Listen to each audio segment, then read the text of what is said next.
Welcome to the Just As I Am podcast. It's your host, as always, Nicole. And last week, we talked about parting the Red Sea, but today we're going to talk about a major sea. Well, not really a major sea, but we're going to be talking about how God flooded the earth. We're going to be talking about Noah.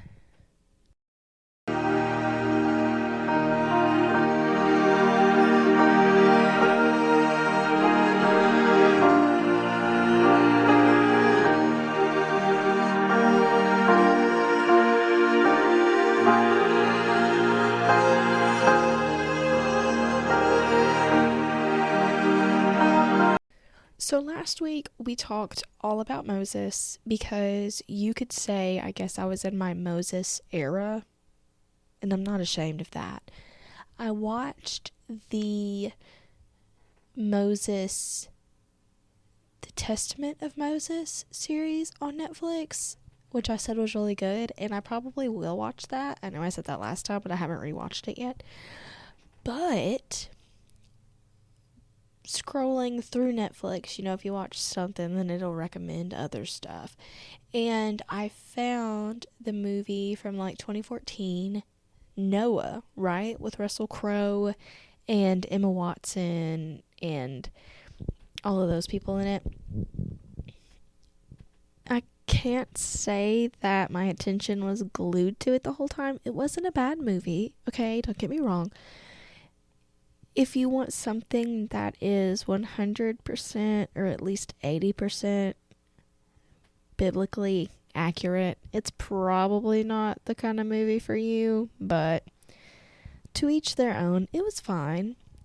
But if I was watching a story about Noah, let's face it, we'd be watching VeggieTales. Am I right? They tell the story so well, don't they? So I've gotten into that. I've watched that. And then I found so many other movies and series on biblical stuff.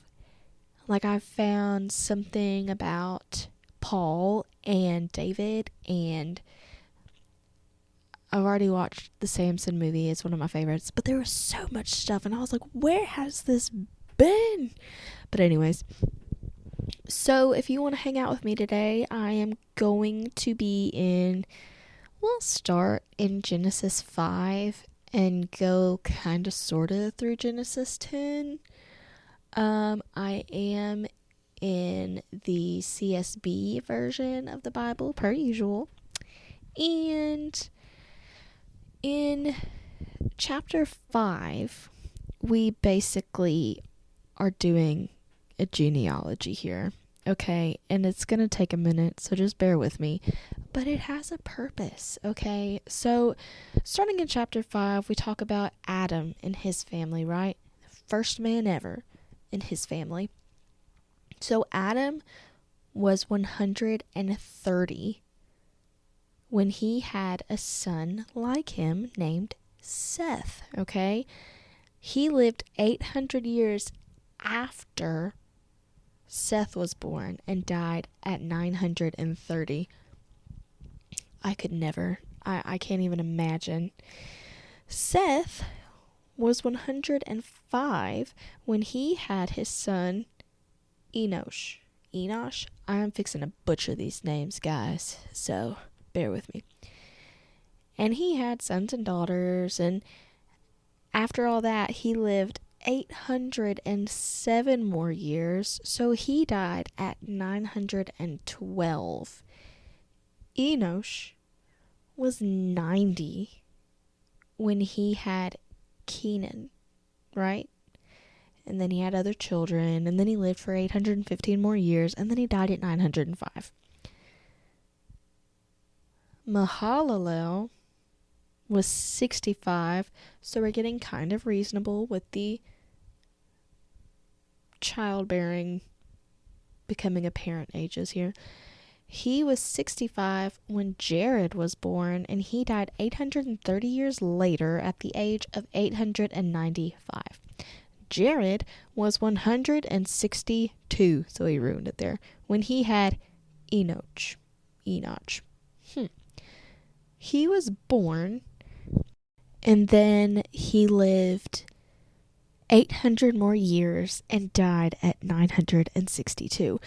Enoch was 65 when Methuselah was born, lived a whole nother 300 years, and died at 365. Methuselah was 187 when Lamech was born and lived 782 more years, dying at a solid 969 years of age. Okay, here's where we get it. Lamech had a son at 182 years old named Noah.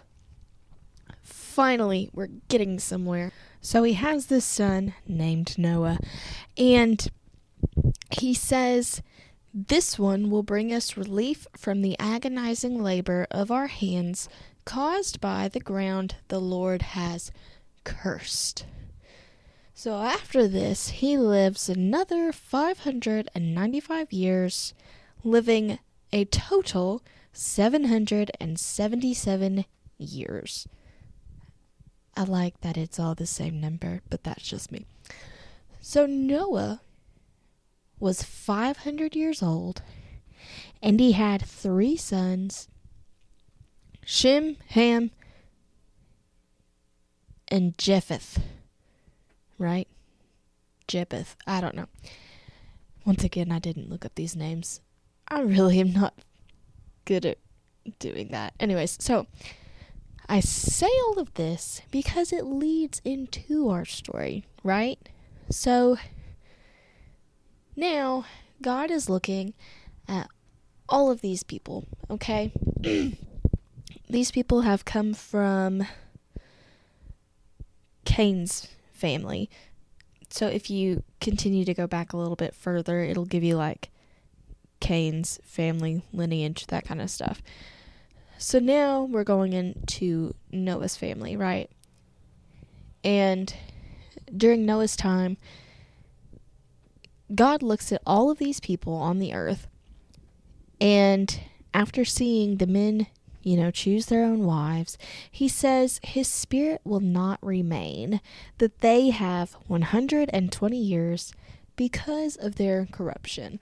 So basically, you could say, I guess, Cain's family did not take any lessons, notes, tidbits from Cain, and they continued to just follow in his footsteps, I guess. And so God was like, well, you have 120 years, and that's it. But after this, God comes to the decision that he regrets having created everything and was planning to destroy all of it. Every single thing. From the grass, to the dirt, to the animals, to the people, all your favorite flowers, mountain, all that stuff. Destroy it, right? But Noah found favor with God,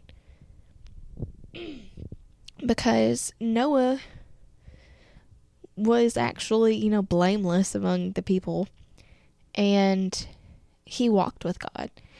God goes and talks to Noah. He tells him his plan and gives him these instructions. So he says, the instructions are, make yourself an ark of gopher wood. Make rooms in the ark and cover it with pitch inside and out. This is how you are to make it.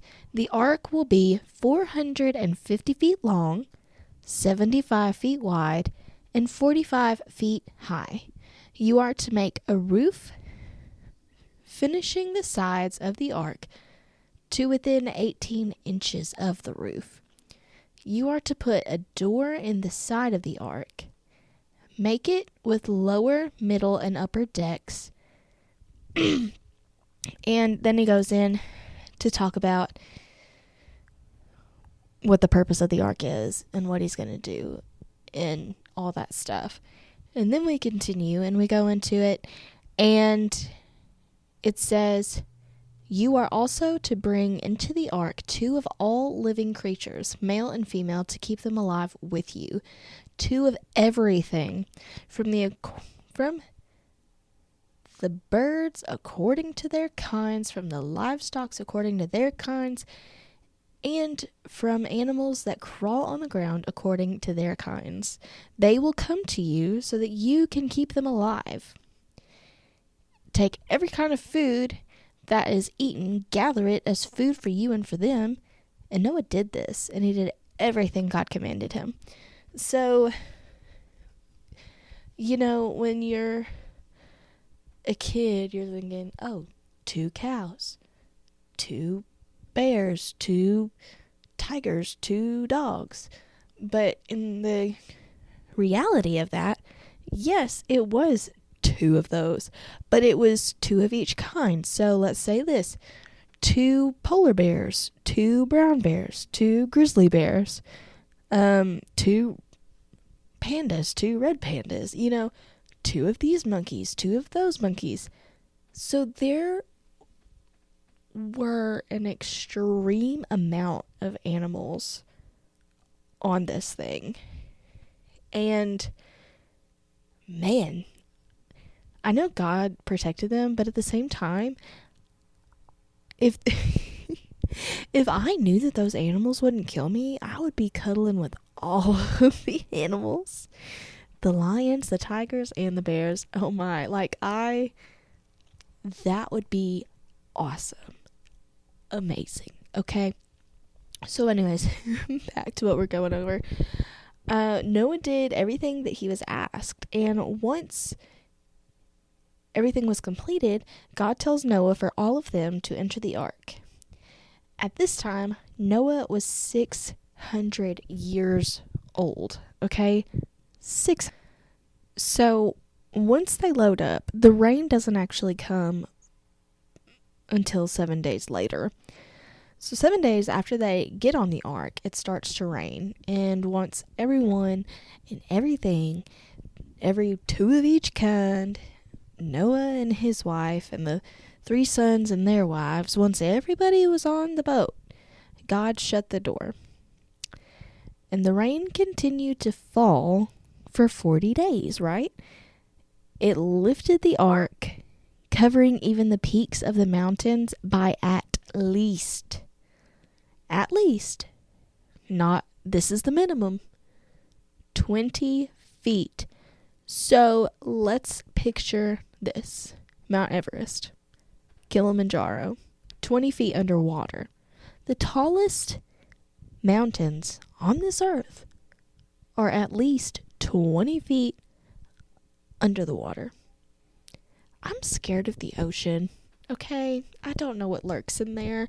And knowing that the tallest mountains on this planet were covered that much in water would honestly freak me out. I'm not gonna lie. So everything perished. Animals, people, plants, all the things perished, right? Gone. Vamoose. The water surged for 150 days. I would go crazy to be confined for that long. Not only to be confined, but for there to know that there's not any grass and everything is gone. So God remembered Noah and everything and everyone else on the ark, and he passed a wind for the water to subside. And it subsided so much so that it decreased heavily by the 150th day. So on the 17th day of the 7th month, the ark actually came to rest on top of Mount, as a southerner, I want to say Ariat, but is it Ariat? Somebody tell me. By the 10th month, the mountaintops were visible. So after 40 days, after this, I guess, Noah sent a raven out of the window that he had made, and it went back and forth until the water had dried up. Then he sent a dove, but it found no resting place. So Noah waited 7 more days, But once he sent it back out, the dove did not return. After a good bit, the earth was officially dry.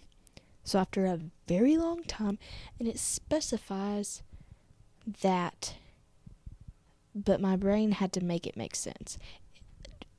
Go read it yourself.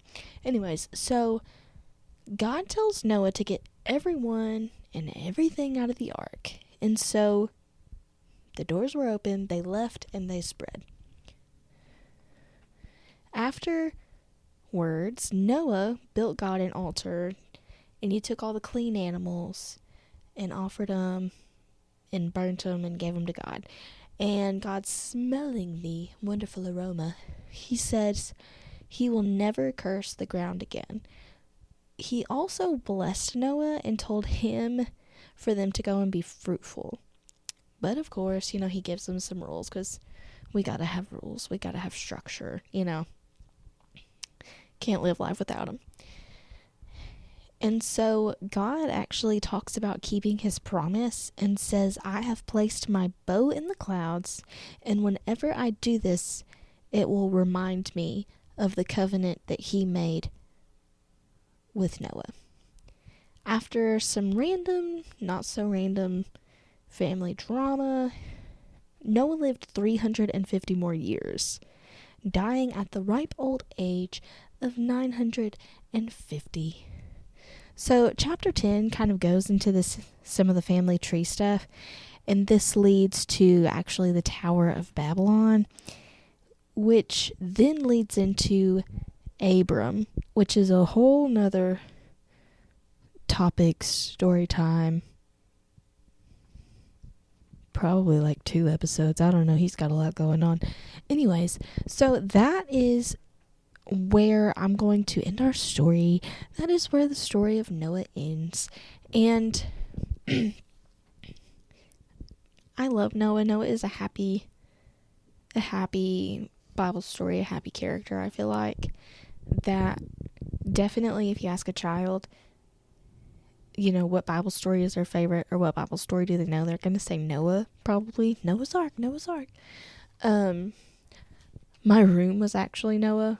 My mom made my room Noah, and I loved it. But one day I eventually want to go up to Kentucky and go and see the ark that they built, because it's incredibly, they built it accurate as possible, and I would love to go see that. And the Creation Museum, amazing. So if anybody wants to go on a field trip, or you've been on that field trip and you want to tell me about it, that would be awesome. So I hope y'all enjoyed this quick little episode on Noah, and I will catch y'all on the next episode. Bye.